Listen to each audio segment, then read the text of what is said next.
Word on the street is that one of the best defensive ends in the class of 2023 is making another visit to Ohio State this weekend. It's Keon Keeley. He visited during the Notre Dame game. He's set to be in Ohio State tomorrow. What does it mean? Why a second trip so quickly? We'll discuss that and a whole lot more today on Locked on Buckeyes.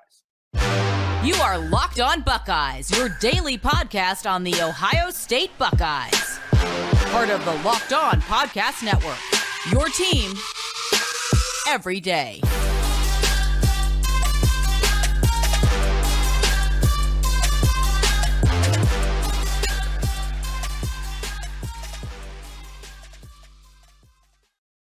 What is up, Buckeye fans? Welcome back to another episode of Locked on Buckeyes for the Locked on Podcast Network. I'm your host, Jay Stevens, also the host of the Jay Stevens Podcast. It is the Friday, September 23rd in the year 2022, and I want to thank you for making Locked on Buckeyes your first listen or first watch of every single day. On today's episode, John Garcia Jr. is back. That's correct. John Garcia Jr.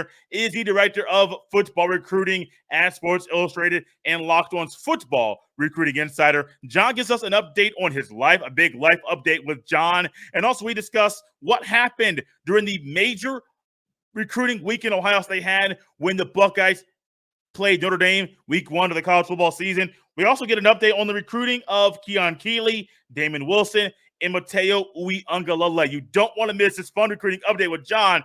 Those of you that have been around a while know John brings the juice. John has the news and the info you want about these recruits, and we get some of that today with John Garcia Jr.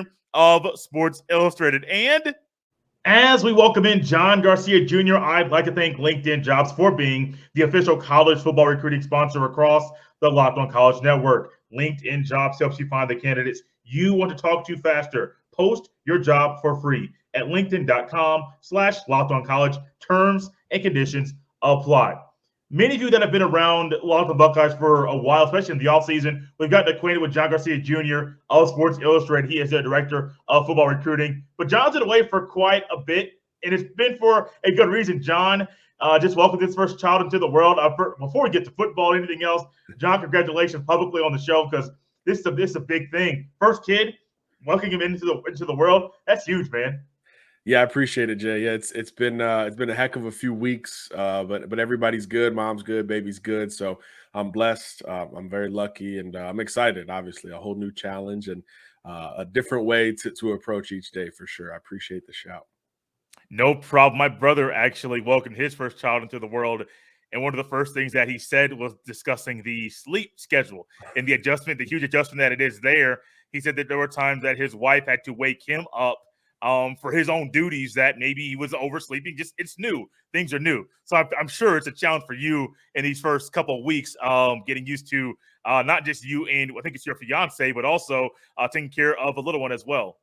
Yeah, it's like 2 days, man. It's taking me back to high school and college and waking up at random times to do important things as opposed to just going right back to sleep. But obviously it's a blessing and something that we're excited about. And yeah, every day we learn a ton. That's for sure. We do learn a ton. And the plan today is to learn a ton about the Ohio State recruits. 3 of them specifically, they're all defensive ends. We talked about them before. I think one of the last few times John was with us, we talked about Keon Keeley, Damon Wilson, and then Matayo Uiagalelei. And all 3 of these guys are talented. 3 of the best defensive ends in this class of 2023. And they all 3 were part of the star-studded list that Ohio State had as far as recruiting-wise when Ohio State hosted Notre Dame week 1 of the college football season. All 3 of these guys, you had quarterbacks there, receivers there, players that played every position. They were there just taking it in. You even had Bronny James there and LeBron James just taking it in as well. What did you hear, John, before we get to present day? What did you hear back then post Ohio State Notre Dame about these 3 players, about how they enjoyed that game?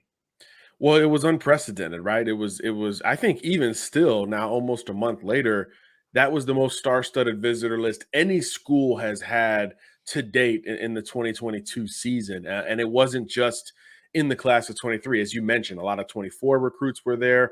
Basketball recruits were there. LeBron was there. It was it was so notable, even on television. You could only imagine being a recruit, navigating all of that with sideline access pregame, sitting with fellow recruits, stuff like that. It was something that really, to my knowledge, no other school has been able to duplicate from a star power atmosphere combination early in this season. Obviously, the game was incredibly hyped and big as well, right? So that certainly helped to build some of that atmospheric pressure, I guess, that all these recruits came together to create. Obviously, the Buckeyes won the game, and everything kind of went according to schedule there as well. And obviously, it was something that was really impressive. And for these coaches to actually carve out time with so many recruits, dozens and dozens of priority recruits on campus, to be able to carve out time for some of the biggest visitors, right? Obviously, Uiagalelei, Keeley, Wilson. Keeley and Wilson were both on official visits, so they got to follow it up with Saturday night and Sunday activities with the coaching staff. And I think that helped Ohio State move up the list theoretically for both of those prospects. So it was really a critical weekend. I think, this signing day, next signing day, you look back at that visitor list, and I think there's going to be a whole lot of Buckeyes on it and beyond the ones that were just verbally committed to the program. So it was kind of the perfect storm to open the season at home, just about as good an atmosphere as it could have been for all the recruits. And then, again, some of the critical ones were able to stay in town on those official visits to really solidify and reemphasize the Buckeye angle, which, again, has been one that is easy to sell. And pass rusher in particular with these three guys, it's such a priority. And these are the three best remaining pass rushers in America in terms of those who are still uncommitted. So you combine that with Larry Johnson, and you're going to feel good about these guys moving forward as they get a little bit closer to decision time. John, you mentioned 2024 recruits that were there as well, maybe some 25 as well, Yep. Maybe on some unofficials. But I remember seeing a tweet recently that Peyton Woodyard, a guy we talked about in the offseason months ago, was actually at this game as well. And just that's a kid that I know has Ohio State on his board. Ohio State is going after him. And so you mentioned all these three defensive ends. You mentioned Brock Glenn previously when we were on here when you talked about that particular day. But then 2024 kid Peyton Woodyard, he's just someone else that Ohio State's going after. So it's not just these three guys of first class. Ohio State was trying to capitalize as much as they could in recruiting in that one day. And it sounds like from what you're saying, it was successful. Absolutely. I think a casual recruiting fan will say, okay, well, who's visiting and then who committed? But it's never that simple, right? A lot of these kids, the higher level recruit you go after, the more schools are involved. And often the longer the recruiting process is going to be drawn out. So you can't really look at it as a one-to-one deal that way. That's why I think you go back on signing day. And then when the dust settles, you look back at this group of visitors and say, okay, well, out of these 10 priority guys who were uncommitted, 4 signed with Ohio State. So then you go back and you say that was a huge win for the Buckeyes, and everything lined up for a big, opening season recruiting list. So I do think that everything was very positive coming out of the trip. Look, those guys are all defensive players, and I know Ohio State's offense gets all the pub here, but the Ohio State defense has been great. And week 1 was the first sample of, hey, this isn't 2021 anymore, right? This is a different look, a different feel, a different vibe. So again, that message was really able to resonate with these guys throughout the game itself, before the game, certainly following it up Saturday night into Sunday. It was able to be a consistent message in both pitch and production on the field. So I think it went about as well as it could have possibly gone for the Buckeyes relative to the big names they had in town. We are here with John Garcia Jr. He is the director of football recruiting at Sports Illustrated. This is Locked on Buckeyes. That weekend was huge, and we could talk all day about what happened, the aftermath, all the classes, all the players. But, John, I'm reminded about something. I do believe the NCAA changed their amount of scholarships a school can have. I know it's normally 25. Has that number been eliminated like right now and I think next year for COVID purposes? Yeah, COVID certainly threw a wrench into that, and the portal has as well, right? So now you're able to count players the year prior if they're an early enrollee, et cetera. So there's a way to manipulate those scholarship numbers. But yeah, I think we're going to see, if schools want, we're going to see schools bring in more recruits per cycle because they are having so many departures through the transfer portal. So you have a little bit more room on the high school and junior college front. And then you also have some additional slots available, if you will, to add from the transfer portal. So a lot of those number crunching scenarios that we saw in 2019, 2020, et cetera, those won't be as, I guess, exhaustive for these coaching staffs in the class of 2023. I've seen projections with some of these top programs, Ohio State, Bama, Georgia, getting close to 30 in terms of the guys that they're going to sign in the class of 2023. So I do think it alleviates some of that business-like, NFL-like stress that a lot of these coaches had to get through and go through and plan for. So I think there's a little bit more freedom to go after all your top targets as opposed to prioritizing the best within the best, if you will. And I bring that up because I remember last offseason, I think earlier this year, may have been April, spring practice time, Ryan Day was getting questions about the scholarship numbers at Ohio State, and they were above 85. And Ryan Day said, it'll all work itself out. And it literally worked itself out. Players entered in the portal, Ledger Cavazos being one of them. I don't know why his name always pops into my head as a transfer because he wanted to go somewhere and play, and that's what he wanted. But it did end up working itself out. But I bring up the 25 number. The number of scholarships is because for so long that's the number. You have to be at this number, no more. You cannot go over it. It just can't happen. But now that you can, you see the Ohio State offensive recruiting for this class seems like it's pretty intact. Those numbers are pretty set. There are some holes on defense. There are a few defensive linemen already there, but none of them are at the tier of the caliber of these three guys here. So if Ohio State wants to make things better, of course, they can add these two guys and still go out and get more and go above that normal 25 number of scholarships. And so that's huge because in a normal year, I'd be like, man, they can't get two of these three guys. There's no way. They're so close to that cap on the scholarship numbers they're allowed to have for a recruiting class. But it's possible. It's likely. And I think it really aids Ryan Day, Larry Johnson, Jim Knowles, those that are helping and recruiting these young athletes saying, hey, we ain't got to worry about a scholarship cap number. Come to Ohio State. We have all the talent. We have the best coaches, and we're going to surround you with more talent than you think you'll ever be surrounded by. Come to Columbus. We'll have some big things for you. And and if you want to help us recruit some of your buddies, go ahead and do that too, because we have room for them at Ohio State. Yeah, that's a great point. You can't really envision Ohio State saying no to these three. There's Right. really no way that scenario would exist in the next few months. So yeah, I think that coincides with the point that you're making, Jay, and it's something that is going to help everyone in general in college football. But like most of the rules, they're really going to help and enhance the big boys, the blue bloods, the power schools from a recruiting standpoint. The Ohio States, Bama, Georgia, Clemson will throw in there as well. Texas A&M, I guess, after last year. Those schools are going to benefit and utilize that maybe more efficiently than some of the others on the list. John, when it comes to Keon Keeley, it was really interesting. He decommitted from Notre Dame. He ended up visiting Ohio State. And when they played Notre Dame, I mean, there was so many storylines there. But what have you heard about him post that official visit to Ohio State in regards to where Ohio State sits on his board? Well, that was an official visit, as we mentioned. So he got, the family experience in Columbus, and then he got the follow-up experience, which is sometimes more important than the games. I know it's so easy to kind of bring somebody into recruiting and say, hey, look, these kids are on campus and they're in the horseshoe. They're on the sidelines watching this. How could they not be totally impressed? But when you're Keon Keeley, you've done that at every school, right? Notre Dame, Alabama, Georgia, Ohio State, the list goes on and on. So there is a little bit of easy comparison between some of those atmospheres potentially, right? Not saying he's been to better games or atmospheres than week one, but it could at least be close if you form that argument. But the follow-up on those official visits with your family in town, you're getting the academic presentation, which is very important to the Keeley family. He goes to a big-time academic private school in high school right now, Berkeley Prep. So that's going to be something that's important for him going forward. So that presentation hits with mom, hits with the rest of the family. And then just kind of the atmosphere, the city, the area, right? Columbus itself, campus itself. Those are important items when you're talking about a recruit from a different part of the country as well. So it certainly resonated with Keeley.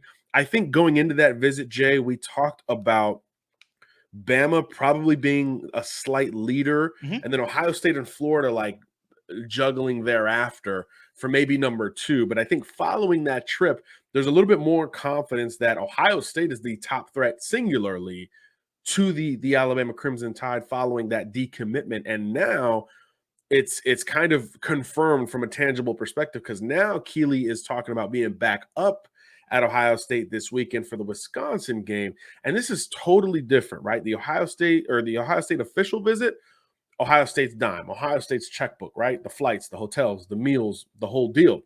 When you come back for this Wisconsin game, it's on you. It's on the Keeley family to book those flights or drive or whatever it's going to be. So now you talk about legitimate interest so much that you are following up one trip, 3.5 weeks later than the previous one you took to campus in an official capacity. So back-to-back visits essentially for the Buckeyes in this recruitment. Alabama will get a trip, we think, next month. And that's really kind of the beginning of the end for Keeley, unless another program like Georgia can get him on campus.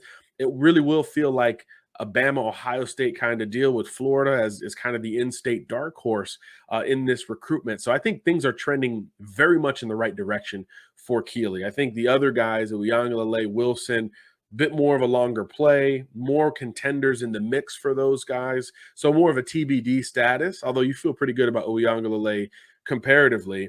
But now Keeley, I think in the last month, in the month of September, I think Ohio State has upped its chances for him the most compared to the other two. And this return visit is really a tangible example of that. I remember we talked about it. I highlighted it the last time you were here, talking about Keeley, about how the official visit weekend itself, being Labor Day weekend, was huge for families. Now, not just the official visits, but the unofficial visits, how families have an extra day to get back home. Like, that's literally a big thing. Let's just say it was an unofficial visit, his own family's dime, coming from Tampa, Florida, going up to Columbus. You have to rush back home on Sunday and then get ready for work and for school on Monday. They didn't have to do that. But now you're saying it's the family's dime. The family's doing all this. He's still playing high school football. That speaks volumes about, to me, John, how they view Ohio State and how high they, even if I didn't talk to you, John, I just knew that he was going to Ohio State, planning to be there at Wisconsin. That speaks volumes about how the family views Ohio State. Ryan Day, Larry Johnson, Jim Knowles, all the coaches, and how they view Ohio State as far as, hey, if we're making a decision very, very soon, we're trying to put some things together to where we're trying to make a wise decision, make some good choices now to make the best decision. Honestly, it's kind of like putting your money where your mouth is. Like, hey, he's being recruited. We're going to put some money and invest our own time and effort and energy into our son so he can possibly go to Ohio State, because that official visit's one thing. But a few weeks later, making an unofficial visit, you're paying for it yourself. That's big time, John. That's big. That's huge to me.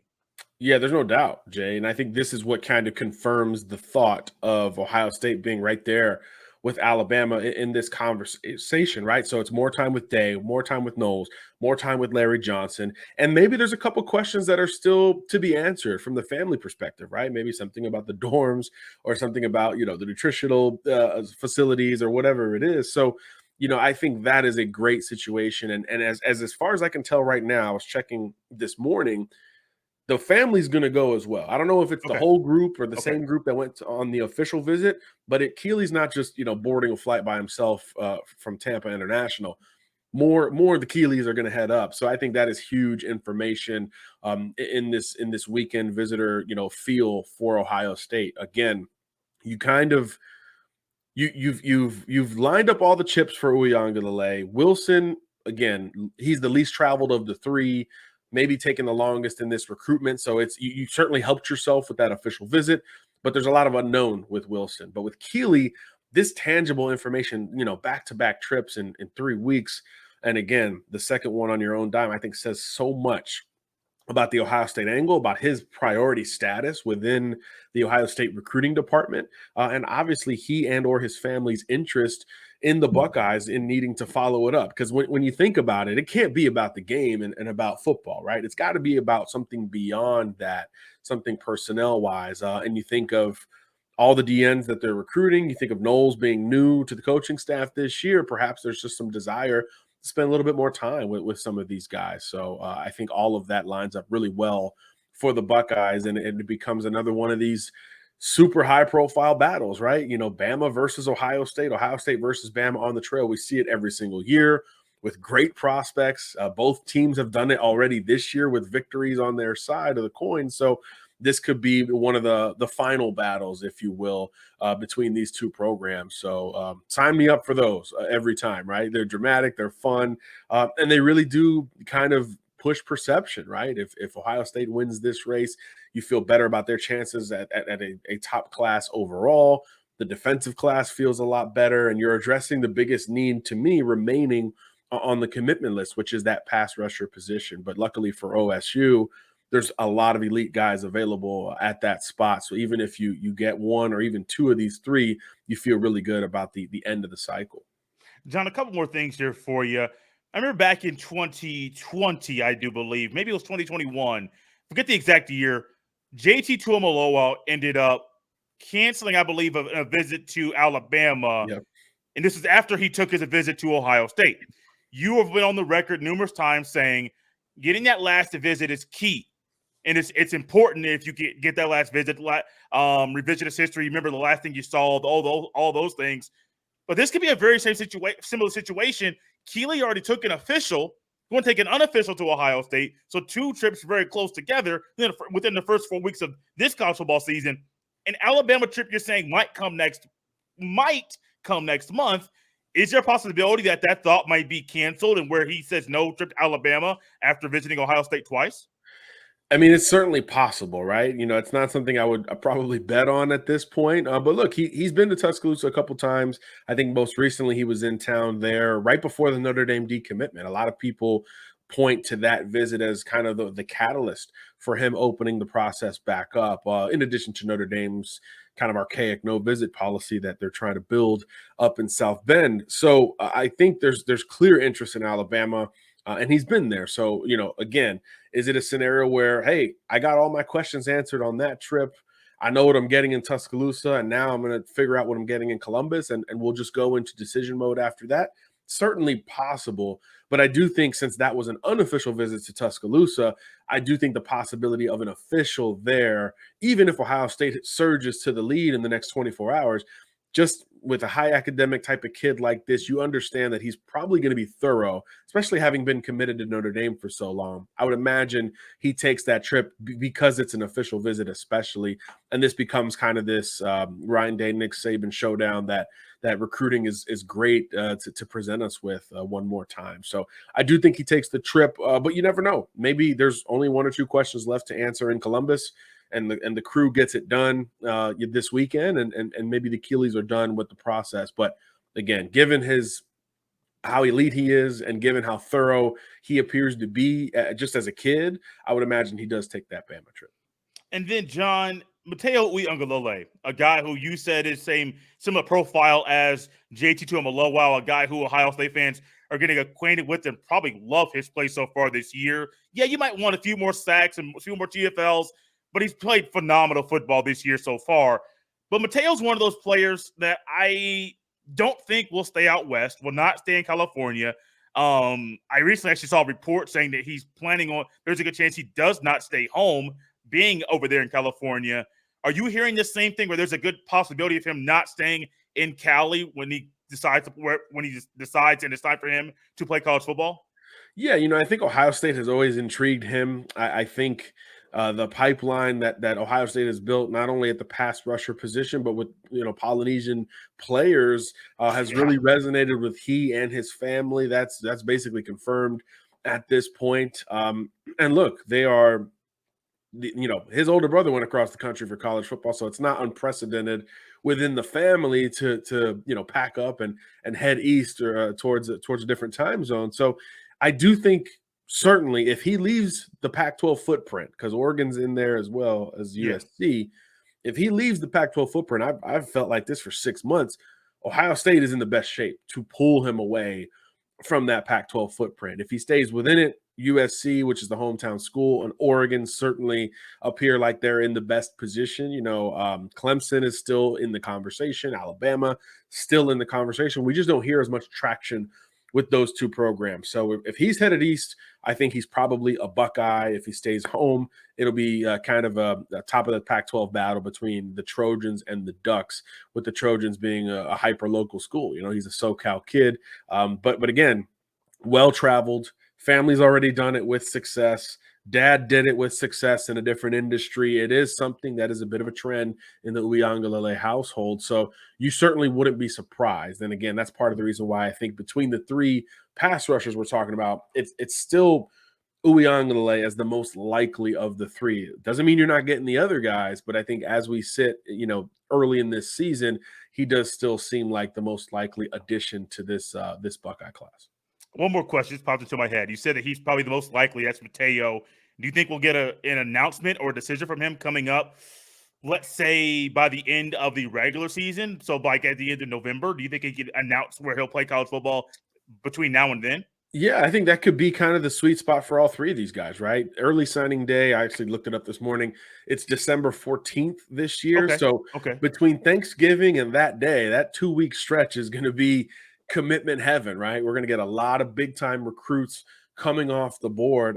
So unless there's plans to do it, on a television network or at one of these All-American games, that's the window where we expect really all of these guys to at least go public with final plans for verbal commitment, and then of course sign on December 14th. So yeah, I think, after, Ohio State maybe gets revenge on Michigan around that time of year, that's when I think, the final tallies of this 23 class will be put together. And it could still, we could still be talking about these three as the top three uncommitted targets for not only the Buckeyes, but for a lot of schools across the country. But we'll have a little bit more clarity at that point. But with Uiagalelei, he's going to continue to take visits.